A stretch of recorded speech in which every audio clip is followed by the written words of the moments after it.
নমস্কার বন্ধুরা, আজ আমি আপনাদের এমন এক সত্যের উন্মোচন করব যা আপনাদের জীবনকে নতুন আলোয় উদ্ভাসিত করবে।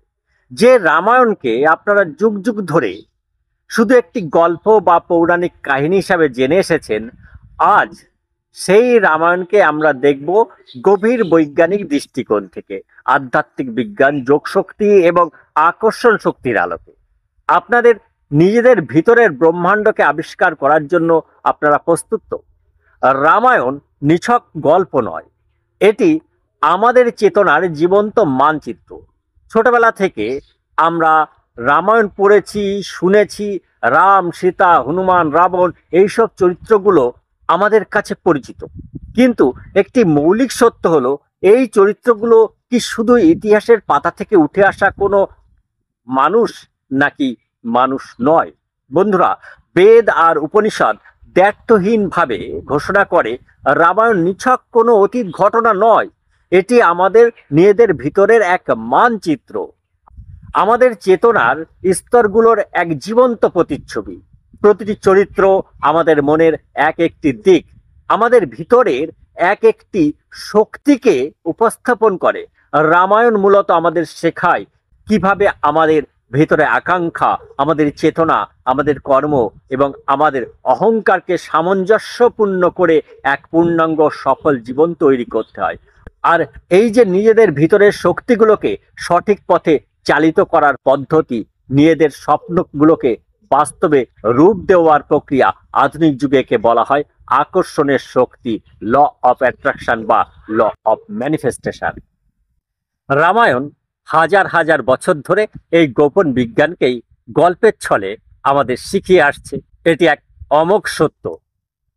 চলুন সবার প্রথমে রামের কথা বলি। কে এই রাম? উপনিষদ সরাসরি ঘোষণা করে রাম পরম ব্রহ্ম, অর্থাৎ রামই পরম ব্রহ্ম, এই মহাবিশ্বের সর্বোচ্চ চেতনা। তিনি শুধু অযোধ্যার রাজা নন, তিনি আপনার আমার সবার ভিতরে থাকা সেই দিব্য সত্তা। উপনিষদ আরো বলে রাম ব্রহ্ম তারক, রামই ব্রহ্মজ্ঞান লাভের পর, মুক্তির সোপান। তিনি সেই চেতনা যা আমাদের আত্মাকে জাগতিক বন্ধন থেকে মুক্ত করে। আরো গভীরে যান, রাম তপনী উপনিষদ এক পরম সত্যকে তুলে ধরে, অহম আত্মা, অহম রাম, অহম ব্রহ্ম। এর অর্থ হলো আমি আত্মা, আমি রাম, আমি ব্রহ্ম, সব এক। এর মানে কি দাঁড়ালো? রাম বাইরের কোথাও নেই, রাম আপনার অস্তিত্বের গভীরে, আপনারই ভিতরে বিরাজমান সেই বিশুদ্ধ অসীম চেতনা।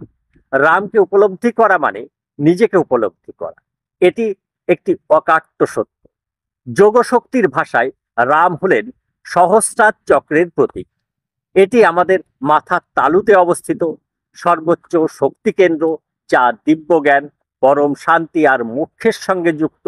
যখন আমাদের কুণ্ডলিনী শক্তি জাগরিত হয়ে সহস্রারে পৌঁছায়, তখন আমরা পরম আনন্দ আর ব্রহ্মত্বের অনুভব করি। রাম সেই চূড়ান্ত লক্ষ্য, যেখানে আমাদের সীমাবদ্ধ সত্তা অসীমের সঙ্গে এক হয়ে যায়। এটি আধ্যাত্মিক পথের পরম প্রাপ্তি। সীতা সীতা হলো বিশুদ্ধ বাসনা ও সৃষ্টি শক্তি, মূলাধার ও স্বাধিষ্ঠান চক্রের রহস্য। এবার আসি সীতার কাছে। সীতা কে? তিনি প্রকৃতির কন্যা, পৃথিবীর শক্তি। আর রামায়ণে সীতা আমাদের ভিতরে বিশুদ্ধ বাসনা, আমাদের হৃদয়ের গভীরতম আকাঙ্ক্ষা। তিনি আমাদের ভিতরে সেই সৃষ্টিশীল শক্তি যা নতুন কিছুর জন্ম দেয়।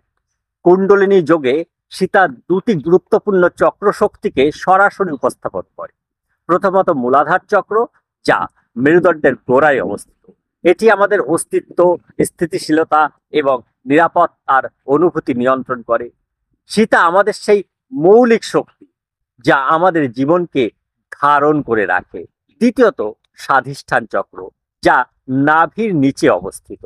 এটি আমাদের সৃষ্টিশীলতা, আনন্দ এবং বিশুদ্ধ কামনার আধার। সীতার পবিত্র প্রেম, তার সৃষ্টিশীলতা এবং জীবন ধারণের শক্তি এই দুইটি চক্রের গুণাবলীকে স্পষ্ট করে। সীতার অপহরণ আমাদের মৌলিক শক্তির পতন বা ভুল পথে চালিত হওয়া, এবং হনুমান দ্বারা তার উদ্ধার, শক্তির পুনরুত্থান ও সঠিক পথে ফিরে আসা। এটি কুণ্ডলিনী জাগরণের প্রক্রিয়ার এক অনিবার্য ধাপ। আমাদের ভিতরের শক্তির খেলা।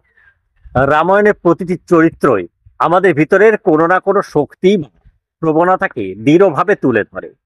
লক্ষণ রামের ছায়া, তার অবিচল শক্তি ও সংকল্প। যোগশাস্ত্রে লক্ষণ সরাসরি মণিপুর চক্রের প্রতীক। এই চক্র আত্মবিশ্বাস, সংকল্প এবং ব্যক্তিগত শক্তির কেন্দ্র। লক্ষণের অটল নিষ্ঠা, সাহস আর আত্মনিয়ন্ত্রণ এই চক্রের জাগরিত রূপ। এবার হনুমান। হনুমান হলেন ভক্তি, সেবা, প্রাণ শক্তি এবং নিয়ন্ত্রিত কর্মের প্রতীক। রামের প্রতি তার অগাধ প্রেম, তার অতুলনীয় পরাক্রম এবং প্রজ্ঞা, এগুলো কুণ্ডলিনী যোগে অনাহত চক্র অর্থাৎ হৃদয়, প্রেম ও সহানুভূতি এবং বিশুদ্ধ চক্রের অর্থাৎ গলায় যোগাযোগ ও আত্মপ্রকাশ, প্রত্যক্ষ প্রকাশ। হনুমান সেই চালিকা শক্তি যা কুণ্ডলিনীকে মূলাধার থেকে সহস্রার পর্যন্ত নিয়ে যেতে সাহায্য করে। তিনি বিশ্বাস এবং কর্মের সেই মেলবন্ধন যা আপনার স্বপ্ন পূরণের জন্য অপরিহার্য। এবার রাবণ। রাবণ ছিলেন মহাজ্ঞানী, শক্তিধর, কিন্তু তার অহংকার, তার ইন্দ্রিয় সুখে আসক্তি তাকে ধ্বংসের পথে ঠেলে দেয়। রাবণ সরাসরি আজ্ঞা চক্রের দুই ভুরুর মাঝে অবস্থিত তৃতীয় নয়নের বিকৃত রূপকে নির্দেশ করে। এই চক্র প্রজ্ঞা আর অন্তর্দৃষ্টির কেন্দ্র হলেও অহংকার যখন একে গ্রাস করে তখন সেই জ্ঞান অন্ধত্ব নিয়ে আসে। রামায়ণে রাবণের বিনাশ মানে আপনার ভিতরের সেই অহংকারের বিনাশ যা আপনার উচ্চতর জ্ঞানকে নষ্ট করে এবং আপনার আধ্যাত্মিক পথে সবচেয়ে বড় বাধা হয়ে দাঁড়ায়। এটি একটি অবশ্যম্ভাবী পরিণতি। এবার বিভীষণ। রাবণের ভাই হয়েও তিনি ধর্মপথে এসে রামের আশ্রয় নেন।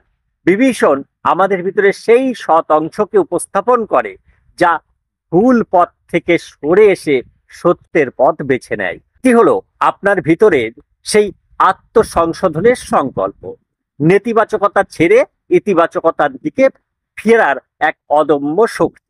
এটি আমাদের ভিতরের পরিবর্তনের প্রত্যক্ষ প্রতীক। এবার কুম্ভকর্ণ। কুম্ভকর্ণের দীর্ঘ নিদ্রা সরাসরি আমাদের অবচেতন মনের আলস্য, অজ্ঞতা এবং সুপ্ত নেতিবাচক প্রবৃত্তিগুলোকে বোঝায়। কুণ্ডলিনী জাগরণের জন্য এই আলস্যকে অতিক্রম করা অপরিহার্য। আর যে লঙ্কা যুদ্ধ, এটি কেবল বাইরের যুদ্ধ নয়, এটি আমাদের ভিতরের এক মহাসংগ্রাম। আমাদের ভিতরের নেতিবাচক প্রবণতা, রাবণ ও তার বাহিনী, আর ইতিবাচক আত্মিক শক্তির মধ্যে যে যুদ্ধ, রাম ও তার বাহিনী। এই যুদ্ধ কুণ্ডলিনী শক্তির জাগরণের পথে আসা প্রতিটি বাধা অতিক্রম করার প্রক্রিয়াকে বোঝায়। প্রতিটি চক্রের নেতিবাচক প্রভাবকে ইতিবাচক শক্তিতে রূপান্তরিত করার এই যুদ্ধই আপনাকে আধ্যাত্মিক উচ্চতায় পৌঁছে দেয়। এটি আত্মিক উন্নতির পথ। আকর্ষণ শক্তি অর্থাৎ ল অফ অ্যাট্রাকশন এবং ল অফ ম্যানিফেস্টেশন রামায়ণের চূড়ান্ত শিক্ষা। বন্ধুরা, আকর্ষণ শক্তির মূল নীতি অত্যন্ত স্পষ্ট। আপনার চিন্তা, আপনার অনুভূতি এবং আপনার বিশ্বাস আপনার বাস্তবতাকে সৃষ্টি করে। রামায়ণ এই সত্যকে আধ্যাত্মিকতার মোড়কে আরো গভীরভাবে প্রকাশ করে।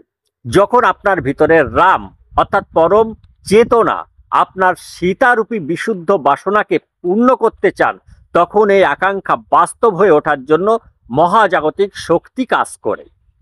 রাবণরূপী অহংকার যখন সেই বাসনাকে জোর করে আটকে রাখতে চায়, তখন আকাঙ্ক্ষা বিকৃত হয় এবং জীবনে দুঃখ আসে। এটি কর্মফলের অমোঘ নিয়ম। আর হনুমান রূপী বিশ্বাস ও কর্ম হলেন সেই শক্তি যা রামের ইচ্ছা আর সীতার বাসনাকে একত্রিত করে, সমস্ত বাধা পেরিয়ে স্বপ্নকে বাস্তব রূপ দেয়। তাই রামায়ণের চূড়ান্ত শিক্ষা হলো বিশুদ্ধ বাসনা সীতা এবং জাগরিত চেতনা রাম। আর আত্মনিয়ন্ত্রিত কর্ম ও বিশ্বাস অর্থাৎ হনুমান সমান সমান কি দাঁড়ায়? নিশ্চিত বাস্তব রূপায়ণ। এটাই হলো প্রকৃত law of attraction, law of manifestation. যখন আপনার ভিতরের রামরূপী চেতনা, সীতারূপী বিশুদ্ধ বাসনা এবং হনুমানরূপী নির্ভীক কর্মশক্তি একত্রিত হয়, তখন আপনার সব আকাঙ্ক্ষা পূর্ণ হতে বাধ্য। এটি এক প্রমাণিত সত্য। বন্ধুরা, রামায়ণ আপনার জীবনের শ্রেষ্ঠ গাইডবুক। রামায়ণ কেবল একটি ধর্মগ্রন্থ নয়, এটি আমাদের আত্মিক বিবর্তনের এক বিজ্ঞানসম্মত পথ।